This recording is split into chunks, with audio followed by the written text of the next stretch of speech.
TV News Watch 7 at 5. Take a look at the storm front out to our west. We're getting a look at what the thunderstorm has already dumped in Fremont. Stephanie McDunn Arthur shared this photo of hail with us. And not far away from her in Nickerson, Nebraska, there has been a report of hail the size of eggs. Anthony's back with us now, and this is all happening really fast. Like just half an hour ago, you were reporting about the thunderstorms moving in. Exactly. Is that all these thunderstorms are developing right along the front. That's going to bring that major change when it comes to the less humidity and seasonable heat. But right now, just isolated pockets of showers and thunderstorms, and this is just sitting right along that front.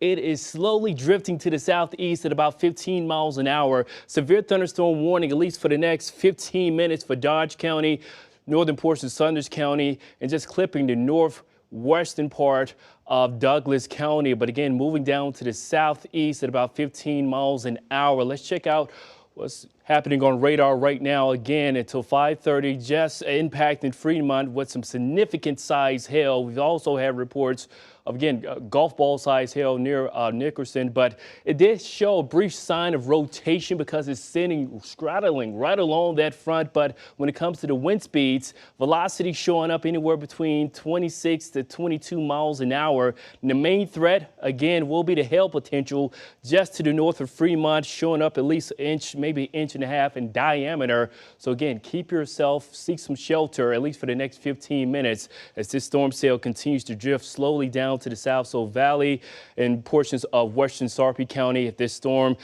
maintains its strength, get to your place of safety at least for the next 30 minutes or so. This is a live look from South Omaha, taking a live look at the towering cumulus clouds just to the north of the Omaha Metro. Meanwhile, hey, we still got some heat to talk about.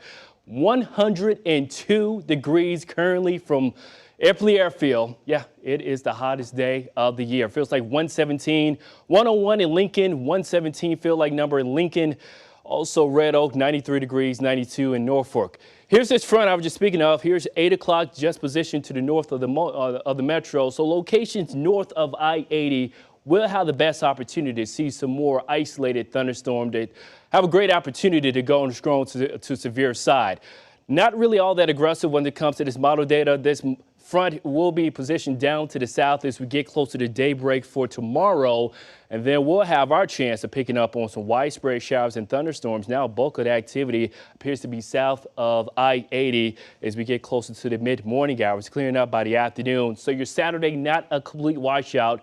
Just be on the lookout for some showers and thunderstorms approaching daybreak tomorrow. If you have plans to head down to North Omaha for the parade, temperatures warming up into the lower 80s overall. We should be peaking anywhere between the mid to upper 80s for highs. A lot of sunshine by the afternoon. Your Sunday morning can introduce more chances of showers and thunderstorms around daybreak again for your Sunday. So we'll call it a 40% chance both days of morning showers and thunderstorms, but the humidity is going to take a step back. And folks, we need it. Dew points in the mid to lower 60s when it comes to the humidity. So that's something you're going to be tracking. That's something you're going to notice stepping outside when it comes to that break of high heat and humidity. A little bit more manageable heat for your Monday and Tuesday, but keep a close eye to the skies with isolated chance of showers and thunderstorms all next week. All right, good to know, Anthony. Thank you.